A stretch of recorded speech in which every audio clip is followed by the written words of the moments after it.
नमस्कार मंडळी, कसे आहात? बाहेर खूप छान पाऊस पडतोय. बाहेर पाऊस पडतोय पण मन मात्र गावाकडच्या जेवणाकडे घेऊन जातच. आणि आज मला सुद्धा ना गावाकडच्या पद्धतीने सुक्या बोंबिलचं कालवण खायची इच्छा झाली आहे. आणि आज मी अगदी गावाकडच्या पद्धतीने सुके बोंबिलचं कालवण करणार आहे. आणि एक सोपी रेसिपी आहे, चवीला खूप छान लागते आणि 2 घास ते 4 घास जास्त जातात. चला मग आजच्या रेसिपीला सुरुवात करूया. आणि सुके बोंबील बनवण्यासाठी काही जास्त साहित्य लागत नाही. इथे मी 2 कांदे घेतलेत आणि त्यासोबत इथे एक मोठा टोमॅटो घेतलाय, 2 बटाटा घेतलाय, कारण ना सुके बोंबील मधला ना बटाटा खायला चवीला खूप छान लागतो, त्यामुळे मी 2 घालत आहे. आणि त्यासोबत घेतलं आहे मस्त सुके बोंबील आणि इथे मी 4 सुके बोंबील घेतलेत. तुम्हाला तुमच्याप्रमाणे त्यामध्ये कमी जास्त घालू शकतात. आणि आता हे सगळं साहित्य ना मी कट करून घेणार आहे. आणि महत्त्वाची टिप्स की कधी पण सुके बोंबीलचं कालवण करणार असेल ना त्यामध्ये कांदा उभा चिरून घालायचं, कारण त्यामधला तो कांदा खायला चवीला खूप छान वाटतो. तर इथे मी उभा चिरून घेणार आहे. आणि बटाटा सुद्धा कट करून घेते. आणि बटाटा ना सुके बोंबील मधला खायची काही वेगळीच असते. आणि बटाटा तुम्हाला सुद्धा सुके बोंबील मधला खायला आवडते का हे नक्कीच कमेंट करून सांगा. तर इथे मी बटाटा सुद्धा इथे 2 बटाटे कट करून घेतलेले आहे. आणि आता हे जे सुके बोंबील आहेत ना त्याला कट करून घेणार आहे आणि मग स्वच्छ धुवून सुद्धा घेणार आहे. सो इथे मी सीझर घेतला आणि त्याने कट करून घेते. आणि जेव्हा मी घरी बोंबील आणले होते ना तेव्हाच मी त्याचे डोके वगैरे कट करून ठेवले होते, म्हणजे अशा घाई गडबडीच्या वेळेला आपल्याला बरं पडते. तर इथे मी एका बोंबीलचे 3 भाग करून घेते.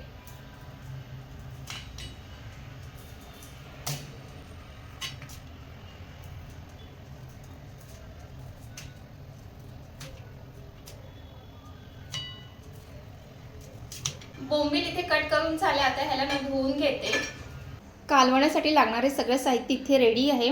उभा चिरून घेतलेला कांदा आहे, टोमॅटो आहे, हिरवी मिरची आहे, इथे लसूण आहे ते ठेचून घेतले, बटाटा आहे जो सगळ्यात जास्त मला आवडतो बोंबीलच्या कालवणामधलं. आणि इथे बोंबील आहे ते कट करून स्वच्छ करून असे पाण्यामध्ये ठेवले, म्हणजे थोडेसे ते सॉफ्ट होतात. आणि इथे आंबोशी घालणार आहे, तर आंबोशी मी पाण्यामध्ये अशी भिजवून ठेवलेली आहे. बस इतक्या साहित्यामध्ये मस्त गावाकडच्या पद्धतीचा झणझणीत असा बोंबीलचा रस्सा बनवून तयार होतो. चला आता पटकन आपल्या रेसिपीला सुरुवात करूया.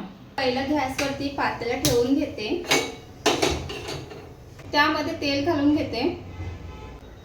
तेल आहे ते गरम झालंय. सर्वात आधी तर इथे उभा चिरून घेतलेला कांदा आहे ते टाकून घेते.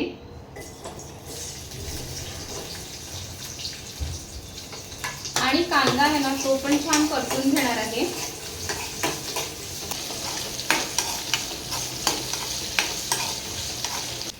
कांदा थोडासा परतून झाला की त्यानंतर त्यामध्ये घालणार आहे ठेचून घेतलेला लसूण. तर ह्यामध्ये लसूण घालून घेते. ठेचलेलंच आहे, फक्त लसूणच घातलंय ह्यामध्ये. लसूण पण छान असं परतून घ्यायचं आहे. त्यानंतर त्यामध्ये घालणार आहे मिरची आणि टोमॅटो घालणार आहे. आणि थोडंसं टोमॅटो मी ठेवलं आहे, ते नंतर मी कशासाठी ठेवलं आहे ते सांगते तुम्हाला. टोमॅटो पण छान परतून घ्यायचं आहे.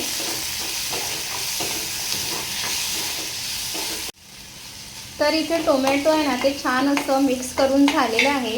आता यामध्ये घालून घेणार आहे घरची मसाले. ह्यामध्ये घालून घेते घरगुती मसाला, काश्मीरी मसाला, चवीप्रमाणे मीठ आणि हळद. आणि त्यासोबतच घालायचे बटाटा आणि बोंबील. आणि हे सगळं छान असं मसाल्यामध्ये मिक्स करून घ्यायचं आहे.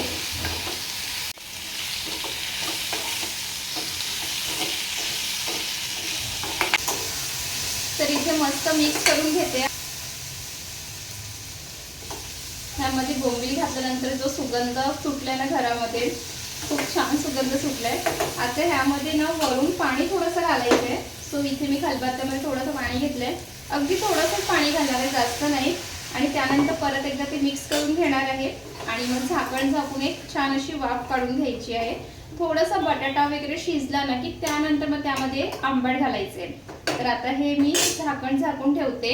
तर इथे तुम्ही पाहू शकतात की सुरुवातीला किती अगदी थोडंसंच पाणी घातलंय. आणि आता ह्यानंतर ह्यावर झाकण ठेवते आणि ह्या झाकणावरती पण पाणी घालते, म्हणजे तोच गरम पाणी घालायला बरं पडेल. आणि शक्यतो ना कालवणामध्ये कोणतीही भाजी करत असताना त्यामध्ये शक्यतो गरम पाणीच घालायचं. तर आता इथे एका साईडला गरम पाणी सुद्धा होईल आणि कालवणाला छान उकळ सुद्धा येईल. कालवणाला छान उकळ येईपर्यंत इथे मिक्सरचा भांडा घ्यायचा आहे आणि त्यामध्ये ना हे जे आंब्याचं आंबट आहे ना भिजवून ठेवलं आहे ते मिक्सरमध्ये फिरवून घेणार आहे. आता हे भिजवलेले जे आंबोशी आहे ना ते आता मी इथे मिक्सरच्या भांड्यामध्ये घालून घेते. आता तुम्हाला जितका रस्सा आहे ना आंबट पाहिजे त्याप्रमाणे तुम्हाला आंब्याचा आंबट घ्यायचा आहे. आणि त्यासोबत हे थोडेसे मी टोमॅटो ठेवलेले ना ते सुद्धा मी मिक्सरला फिरवून घेणार आहे. त्यामुळे जो रस्सा आहे ना खूप असं जाडसर होतो आणि चवीला पण खूप छान बनून तयार होतो. आणि जो भिजवलेला पाणी होता ना तो अगदी थोडंसं घालूनच मी हे फिरवून घेते. मिक्सर सुद्धा काढून घेतलंय, बटन ऑन केलं आता मिक्सर फिरवून घेते.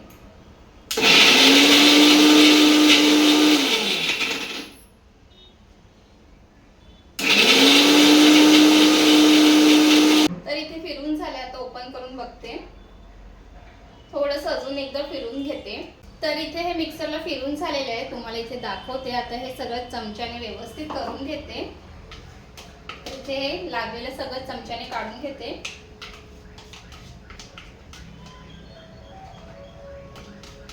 तर इथे पाहू शकतात की आंब्याचा आंबट आणि टोमॅटो छान असं मिक्सरला फिरून झालेला आहे. आणि ह्यामुळे ना कालवणचा रस्सा आहे ना छान जाडसर पण होतो आणि एक चव पण वेगळी येते. त्यामुळे तुम्ही सुद्धा एकदा नक्की असं करून बघा. आणि इथे 3-4 मिनिटं झालेली आहे, झाकण उघडून बघूया. आणि इथे पाहू शकतात की कालवणाला छान अशी उकळ आलेली आहे. एकदा मिक्स करून घेते.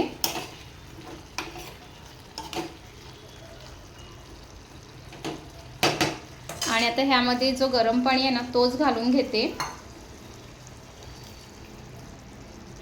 आणि परत झाकण ठेवूया. तर इथे झाकण आहे ना उघडून बघूया, म्हणजे बटाटा शिजलाय की नाही ते एकदा बघायचं आहे. त्यानंतर मग ह्यामध्ये आंबट घालणार आहे.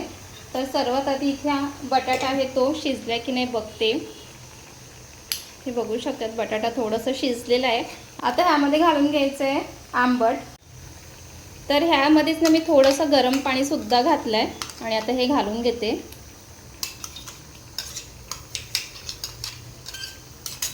आणि एकदा हे सुद्धा छान मिक्स करून घ्यायचं आहे. आणि जर तुम्हाला अजून कालवणामध्ये रस्सा पाहिजे असेल ना तर ह्यामध्ये पाणी घालून घेणार आहे. थोडंसं अगदी पाणी घालून घ्यायचं आहे.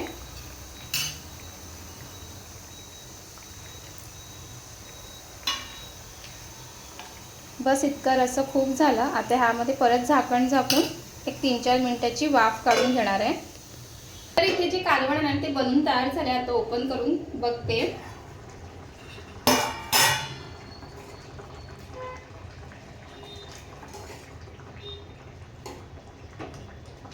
खूप छान असा हा रस्सा बनवून झालाय. आता ह्यावरती भरपूर अशी हिरवी कोथिंबीर घालून घेते.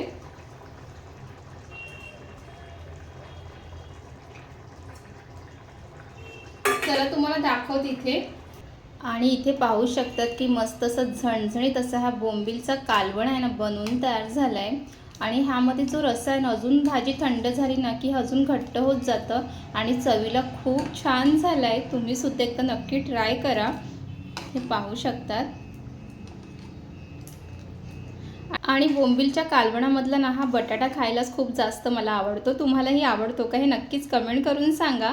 आणि आता मस्त गरम भात आणि त्यासोबत काढणार आहे ऑमलेट. तर चला तर ऑमलेट काढून घेते.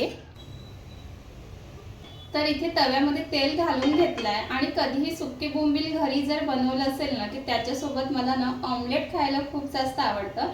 आणि मी ऑमलेट पण ना झटपट असं एक वेगळ्याच पद्धतीने बनवते. तर आता इथे हे तेल गरम झालं आहे आणि आता गॅस कमी स्लो करते. आणि आता ह्यामध्ये अंडी आहे ते घालून घेते. ह्याला हाफ बॉईल म्हणू शकतात. आणि आता वरून थोडंसं मीठ, लाल तिखट, बस एवढंच घालायचं. आणि वरून घालून घेणार आहे कोथिंबीर आणि थोडीशी काळी मिरी सुद्धा घालू शकतात वरून. आणि त्यानंतर दुसऱ्या बाजूने पलटून घेते.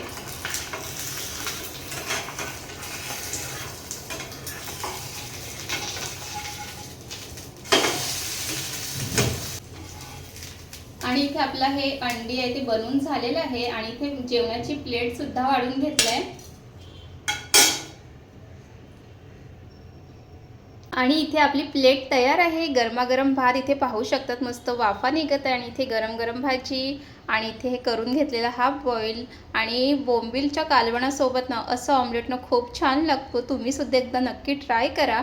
आणि तुम्हाला हे आपल्या गावाकडच्या पद्धतीने बनवलेले बोंबीलचं कालवण कसं वाटलं हे नक्कीच मला कॉमेंट करून सांगा. आणि चला आता मी तुम्हाला पटकन ना जेवून सांगते की कसं कालवण झालं आणि ऑमलेटसुद्धा कसं झालं आहे. बाहेर पाऊस आणि असं मस्त गावाकडच्या पद्धतीने बनवलेले सुक्या बोंबीलचं कालवण असेल ना तर हे भात पण कमी पडेल. आता पटापट जेवून सांगते कसं झालंय. सर्वात आधी तर ह्या सुक्या बोंबीलचं कालवणामधलं बोंबीलच खाते.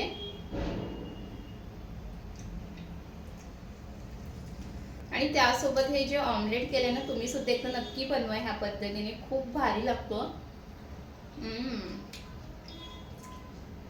आता मस्त भातावरती असं रस्सा टाकून घेते आणि मस्त असं बटाटा घ्यायचं.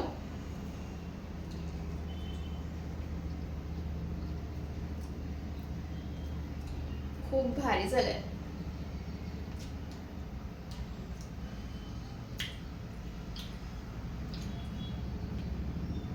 चला मग मी मस्त गरमागरम जेवून घेते, तुम्ही सुद्धा जेवून घ्या. आणि आज तुमच्याकडे काय स्पेशल बनवलं हे नक्की कमेंट करून सांगा. आणि तुम्हाला जर रेसिपी आवडली असेल तर लाईक करा, कमेंट करा, शेअर करा आणि आपल्या चॅनलला सबस्क्राईब करायला विसरू नका. पुन्हा भेटूया नवीन रेसिपी सोबत. तिथपर्यंत मस्त खा, मस्त राहा. बाय.